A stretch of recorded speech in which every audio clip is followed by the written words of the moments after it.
السلام علیکم ورحمۃ اللہ وبرکاتہ۔ عزیزان گرامی، آج ہم ذکر کرتے ہیں اس دعا کا جو کسی بیمار پر پڑھ کر کے اگر دم کر دی جائے تو پروردگار اس کی برکت سے اس کو شفا عطا فرماتا ہے اور مریض صحتیاب ہو جاتا ہے۔ تو آئیے ہم اس کا ذکر کرتے ہیں، سماعت کر لیں۔ روایت ہے کہ حضرت عبدالعزیز بن صہیب اور ثابت بنانی رضی اللہ تعالیٰ عنہ دونوں حضرت انس صحابی رضی اللہ تعالیٰ عنہ کی خدمت میں حاضر ہوئے اور ثابت بنانی نے عرض کیا کہ اے ابو حمزہ انس، میں بہت بیمار ہو گیا ہوں۔ حضرت انس رضی اللہ تعالیٰ عنہ نے فرمایا کہ کیا میں اس دعا سے تمہارے مرض کا جھاڑ پھوک نہ کر دوں جس دعا کو حضور اکرم صلی اللہ علیہ وسلم مریضوں پر شفا کے لیے دم فرمایا کرتے تھے؟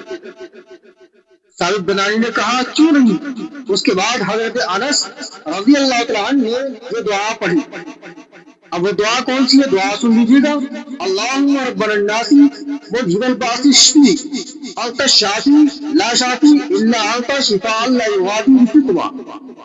بس یہ چھوٹی سی دعا ہے، اس کو پڑھ کر کے آپ نے دم فرمایا۔